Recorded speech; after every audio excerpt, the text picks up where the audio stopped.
Hi everyone welcome to all of you. तो અત્યાર સુધી મેં તમને કીધું હતું કે જો તમારે આસિસ્ટન્ટ પ્રોફેસર બનવું હોય તો એના માટે તમે જીપીએસસી થ્રુ પણ બની શકો છો, તમે ગ્રાન્ટી નીટની ભરતી દ્વારા પણ બની શકો છો। આ બંને વસ્તુ આપણે અત્યાર સુધી સમજ્યા હતા। એની અંદર જીપીએસસી અંગે તો મેં તમને ઘણી બધી ડિટેલ આપી લીધી, બટ જે આપણી જે ગ્રાન્ટી નીટ કોલેજ છે એની અંદર કેવી રીતે પ્રોસેસ હોય છે દરેક વસ્તુને સમજશું। આપણે લાસ્ટ વિડીયોની અંદર પણ કીધું હતું કે જો તમારે જીપીએસસી ક્વોલિફાય કરવી હોય તો એના માટે તમારી જોડે જે મિનિમમ એલિજિબિલિટી છે તમારી કાં તો જીસેટ ક્વોલિફાય હોવી જોઈએ, અથવા તમે નેટ ક્વોલિફાઈડ હોવા જોઈએ, અથવા તમે પીએચડી કમ્પ્લીટ કરેલું હશે તો પણ તમે જીપીએસસી થ્રુ તમે આસિસ્ટન્ટ પ્રોફેસર બની શકશો। તો એના સિવાય પણ મેં તમને એક વિડીયો બનાવ્યો હતો કે shortest way to guest post of assistant professor. તો એની અંદર મેં તમને કીધું હતું કે તમારે ઓનલી જીસેટ ક્વોલિફાય કરવાની અને જીસેટના બેઝ ઉપર તમારે જીપીએસસી ની અંદર અપિયર થવાનું, એની પ્રિલિમ એક્ઝામ ક્વોલિફાય કરવાની અને એના પછી તમારે ઇન્ટરવ્યુ કરવાનું। તો આ પ્રોસેસની મદદથી તમે મિનિમમ ટાઈમની અંદર અને મિનિમમ ક્વોલિફિકેશનની અંદર તમે આસિસ્ટન્ટ પ્રોફેસર પણ બની શકશો। ઓકે, બટ જ્યારે ગ્રાન્ટી નેટની વાત આવે ત્યારે ગ્રાન્ટી નેટની અંદર તમે વિધાઉટ પીએચડી અહીંયા તમારે આસિસ્ટન્ટ પ્રોફેસર બનવું બહુ જ મુશ્કેલ છે। એનું રીઝન છે કારણ કે અહીંયા જે ગ્રાન્ટી નીટની ભરતી હોય છે એની અંદર તમારી કોઈ એક્ઝામિનેશન નથી લેવામાં આવતી। એની અંદર પહેલા તમારું મેરિટ બનતું હોય છે ને મેરિટ બન્યા પછી તમારે એની અંદર ઇન્ટરવ્યુ ફેસ કરવાનું છે ને બંનેનું તમારો ટોટલ જે મેરિટ બને એ પ્રમાણે તમને કોલેજ અંદર આપવામાં આવતી હોય છે, રાઈટ। હવે ગ્રાન્ટી નેટ કોલેજનો મતલબ શું કે એવી કોલેજ કે જે આપણે કહીએ છીએ સેમી ગવર્મેન્ટ કોલેજ કે જેની અંદર ટ્રસ્ટ દ્વારા ચાલતી હોય અને સરકારી કોલેજ હોય તો એવી કોલેજને ગ્રાન્ટી નેટ કોલેજ કહેવાય। અને આની અંદર જે તમારી ભરતી આવશે તમારી ગુજરાત રાજ્ય સરકાર દ્વારા લેવામાં આવતી હોય છે અને એની અંદર તમારું મેરિટ થ્રુ થશે। તો મેરિટ કેવી રીતે થશે, તમારું કેટલું મેરિટ બને છે, હાલ જો તમે એમએસસી કરી રહ્યા હોય અને જો તમારે ગ્રાન્ટી નેટની કોલેજની અંદર લાગવું હોય તો તમારે કેટલું મેરિટ બનાવવું પડશે, કેવી રીતે તમારું મેરિટ ગણાશે અને અત્યારે હાલ તમે જે જગ્યાએ ભણી રહ્યા છો અથવા તમારી જે પણ ક્વોલિફિકેશન છે તો તમારું હાલ કેટલું મેરિટ થાય છે એ તમારે વિડીયો જોયા પછી કમેન્ટ સેક્શનની અંદર તમારે કમેન્ટ કરવાનું છે કે તમારું મેરિટ હાલ આટલું થાય છે। ઓકે, તો સ્ટાર્ટ કરીએ આપણે મેરિટની। તો જો હું તમને ફર્સ્ટ વાત કરું તો મેરિટમાં તો તમારા જે સ્નાતક છે, મતલબ અહીંયા મેં ગુજરાતીમાં લખ્યું છે સ્નાતક મતલબ તમારું જે બેચલર। તો આપણે સાયન્સની વાત કરીએ અત્યારે બાકીના સબ્જેક્ટ માટે પણ સેમ જ છે આ વસ્તુ। સાયન્સની અત્યારે હું બીએસસી બોલું છું, મતલબ બીએસસી વાળા માટે જ નથી, આ બાકીના દરેક સબ્જેક્ટ માટે જ એપ્લિકેબલ રહેશે। ઓકે, તો જો તમે બીએસસીની અંદર જો તમારે 45 થી 55% માર્ક્સ હોય તો તમને 10 માર્ક્સ મળશે, 55 થી તમારે 60 વચ્ચે તો 16 માર્ક્સ મળશે અને 60 અને 80 વચ્ચે તો તમારા 19 માર્ક્સ હશે અને જો 80+ હશે તો તમારે 21 માર્ક્સ મળશે અને અહીંયા તમને મેક્સિમમ જે માર્ક્સ છે તમને 21 માર્ક્સ મળશે। હવે એક વસ્તુ તમને કોમન તમે જોઈ શકો છો એ પ્રમાણે કે અહીંયા જે 60% થી 80% વચ્ચે ઓકે 19 માર્ક્સ મળશે, મતલબ તમારે જો 79.80 માર્ક્સ હોય ને તમારે પર્સન્ટેજ હોય 79.80 તો પણ તમને 19 માર્ક્સ જ મળશે, એટલે 80+ તમારા થવા જ જોઈએ તો જ તમને 21 માર્ક્સ મળશે। હવે એક વસ્તુ અહીંયા કે દરેક જેટલા પણ સ્ટુડન્ટ હશે એમાં જનરલી કેવું છે બધાને 60 થી 80 વચ્ચે માર્ક્સ હશે। ઓકે, તો 60 થી 80 વચ્ચે બધાના પર્સન્ટેજ હશે તો અહીંયા બધાને 19 માર્ક્સ મળશે, એટલે તમારે જેટલા પણ સ્ટુડન્ટ હશે બધાને 19 માર્ક્સ તો ઓલમોસ્ટ આવતા હશે, બાકીના બહુ થોડા એકવા સ્ટુડન્ટ હશે કે જેને 19 થી ઓછા માર્ક્સ આવતા હશે। તો ઓકે, તો આપણે અહીંયા જનરલી ધારી લઈએ છીએ કે તમારો પણ સ્કોર અહીંયા 19 થાય છે। ઓકે, અને જો તમારે 80+ હોય તો તમને ટોટલ 21 માર્ક્સ અહીંયાથી મળી જશે। એ જ પ્રમાણે જો તમારી માસ્ટર ડિગ્રીની વાત કરું તો માસ્ટર ડિગ્રીની અંદર પણ તમારા મેક્સિમમ 25 માર્ક્સ છે અને અહીંયા પણ 60 થી 80 વચ્ચે જો તમારા પર્સન્ટેજ હશે તો તમને 23 માર્ક્સ મળશે અને ઓલમોસ્ટ બધાને 60 થી 80 વચ્ચે જ હોય છે એટલે બધાને 23 માર્ક્સની આસપાસ જ રહેતા હશે। એટલા માટે જો તમે વાત કરો તો તમારે અહીંયા 23 આના અને 19 આના એમ કરીને તમારે જનરલી મોસ્ટ ઓફ ધી સ્ટુડન્ટને 42 સ્કોર થતો હશે અહીંયા। ઓકે, તો 42 સ્કોર અહીંયા ઓલમોસ્ટ બધા સ્ટુડન્ટને થતો હશે અને જો તમે માસ્ટર પછી જો તમે એમફિલ કરેલું હશે ને એમફિલની અંદર તમારા 60% થી ઉપર હશે તો તમને 7 માર્ક્સ મળશે અને જો 60 થી નીચે હશે તો તમને 5 માર્ક્સ મળશે। એનાથી તમને મેક્સિમમ અહીંયા તમને એમફિલમાંથી 7 માર્ક્સ મળી શકે છે। હવે જો તમે એમફિલ પણ કરેલું હોય ને એમફિલ પછી પીએચડી પણ કર્યું હોય તો હવે જો તમે અત્યારે જે સ્કોર જોઈએ તો બધાને ઓલમોસ્ટ દરેકને મળવાનું છે, બટ અહીંયા જે તમારા પીએચડીનું છે તમારો પીએચડીના અહીંયા છે તમે 25 માર્ક્સ। ઓકે, તો અહીંયા તમે જોઈ શકો છો એ પ્રમાણે પીએચડીનું વેટેજ વધુ છે અને અહીંયા એવું નથી પીએચડીમાં કારણ કે પર્સન્ટેજ નથી હોતા કે આટલા પર્સન્ટ તો આટલા માર્ક્સ, એટલા માટે જેટલા પણ સ્ટુડન્ટ જોડે પીએચડીની ડિગ્રી હશે એ દરેક સ્ટુડન્ટને 25 માર્ક્સ મળવા પાત્ર હશે। ઓકે, હવે એવો પ્રશ્ન થાય કે સર અમે એમફિલ પણ કરેલું છે અને પીએચડી પણ કર્યું છે તો શું અમારા 25 માર્ક્સ પ્લસ એમફિલના 7 માર્ક્સ તો શું અમારા 32 માર્ક્સ થશે? તો ના, અહીંયા જો તમે એમફિલ અને પીએચડી બંને કરેલું હશે તો તમને મેક્સિમમ 25 માર્ક્સ જ મળશે, મતલબ જે પીએચડીના છે તમારે એમફિલના નહીં ગણાય। ઓકે, તો આવી ખોટી બ્રહ્મા ના રહેતા કે તમને એમફિલના પણ 7 મળશે અને પીએચડીના પણ 25 માર્ક્સ મળશે। હવે એ જ પ્રમાણે જો તમે યુજીસી દ્વારા જે એક્ઝામિનેશન લેવામાં આવતી છે, નેટ એક્ઝામિનેશન છે, જેઆરએફ છે, તમારી NET JRF only NET LS છે અને તમે જીસેટ અથવા સેટ તમે જે ક્વોલિફાય કરેલી છે તો એમાં પણ તમારા જેઆરએફ ના 10 માર્ક્સ હોય છે, તમારા જો નેટ એલએસ તમે ક્વોલિફાય કરી હોય તો 8 માર્ક્સ હોય, અને જો તમે જીસેટ, અહીંયા એક વસ્તુ ધ્યાન રાખો કે અહીંયા આ જે ભરતી છે તમારી ગુજરાત સરકાર દ્વારા લેવામાં આવે છે અને ગુજરાત માટે લેવામાં આવે છે, એટલે જો તમે બહારના કોઈ કેન્ડિડેટ હોય તો એમને પણ જીસેટ ક્વોલિફાય હોય તો જ એ લોકો આ માર્ક્સ મેળવી શકશે. ઓકે, તો સેટનો મતલબ એવું નથી કે તમે રાજસ્થાનની સેટ તમે ક્વોલિફાય કરી લીધી તો અહીંયા ગુજરાતમાં તમને 5 માર્ક્સ મળી જશે. તો અહીંયા તમારે ગુજરાતમાં જ તમારે સેટ ક્વોલિફાય કરવી પડશે જો તમારે અહીંયા 5 માર્ક્સ લેવાશે તો. હવે એવો ક્વેશ્ચન થાય કે સર હું નેટ જીઆરએફ પણ છું, મારી જોડે નેટ એલએસ નું પણ સર્ટિફિકેટ છે અને હું જીસેટ પણ ક્વોલિફાઈડ છું, તો શું મારા 8 + 10 + 5 એટલે 18 ને 5 23 માર્ક્સ મળશે? તો ના, અહીંયા તમને 23 માર્ક્સ નહીં મળે, અહીંયા જે તમારી મેક્સિમમ હશે એ મળશે. મતલબ જો તમે જેઆરએફ જીસેટ અને નેટ ત્રણે હશો તો તમને ઓનલી જેઆરએફ ના માર્ક્સ મળશે જે તમારા મેક્સિમમ થતા હશે, તો અહીંયા તમને મેક્સિમમ મળવાપાત્ર માર્ક્સ થશે તમારા 10. ઓકે, એ જ પ્રમાણે તમે પીએચડી દરમિયાન તમે રિસર્ચ પેપર પબ્લિશ કરતા હો છો. ઓકે, તો જે તમારા રિસર્ચ પેપર છે એમાં પર રિસર્ચ પેપર તમને 2 માર્ક્સ મળે છે, મતલબ મેક્સિમમ તમે અહીંયા 3 રિસર્ચ પેપરમાંથી માર્ક્સ મેળવી શકો. જો તમે પીએચડી દરમિયાન તમે વધુ રિસર્ચ પેપર કર્યા હોય, લેટ્સ સે માની લો તમે 10 રિસર્ચ પેપર કર્યા છે તો 10 એના માર્ક્સ નહીં મળે, અહીંયા તમને મેક્સિમમ 3 રિસર્ચ પેપરના જ માર્ક્સ મળશે.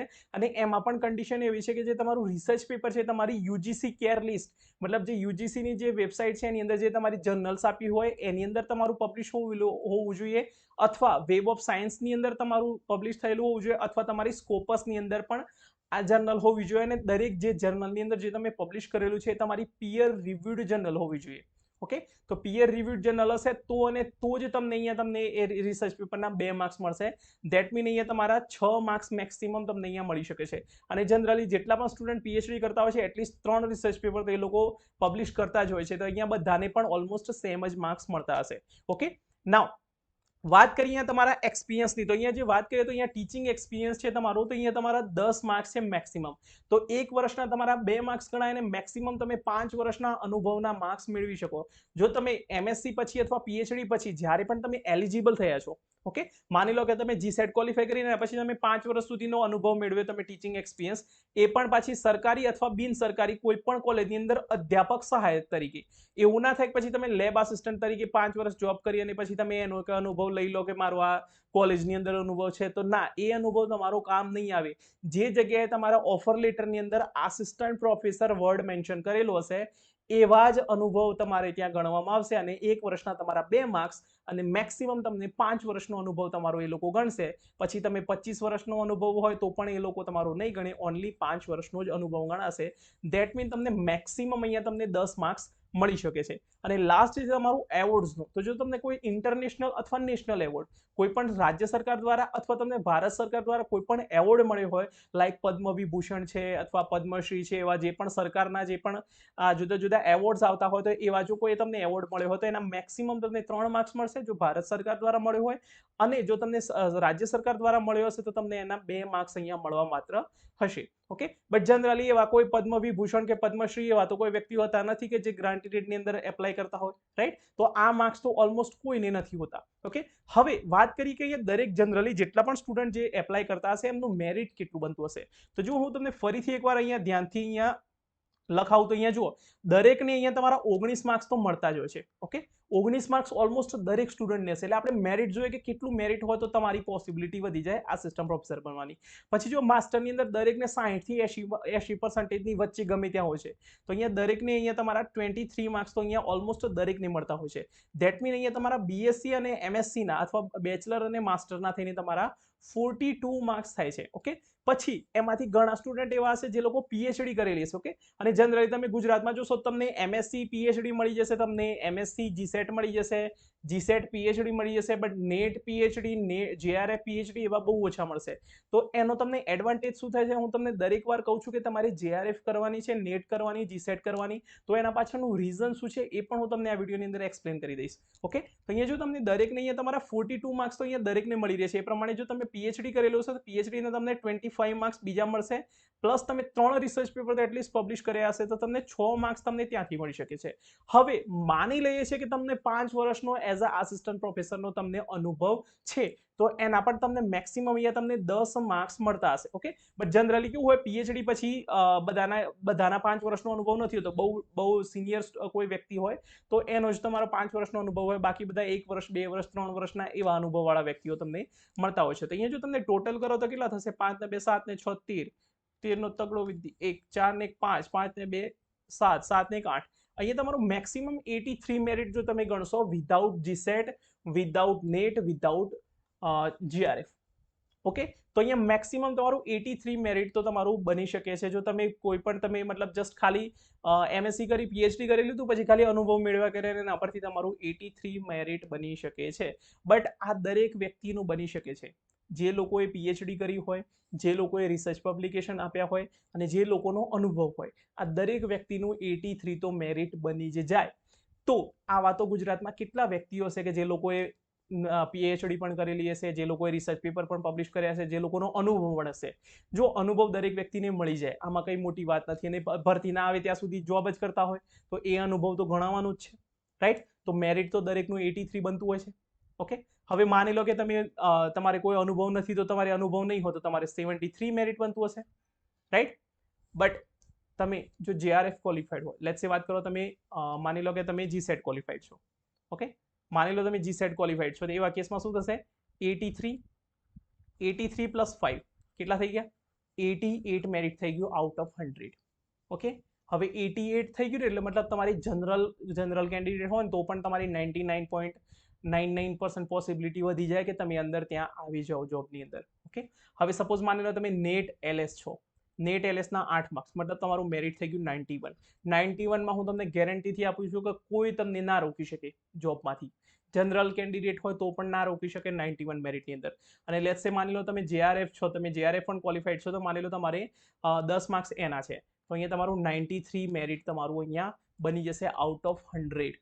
ઓકે, અને સપોઝ માની લો તમે બીએસસીમાં પણ સ્કોલર હતા, માની લો એમએસસીમાં પણ સ્કોલર હતા, તો અહીંયા તમને બીજા 2 માર્ક્સ મળી શકે છે, અહીંયા તમને બીજા 2 માર્ક્સ મળી શકે જો તમારા 80% પ્લસ હોય.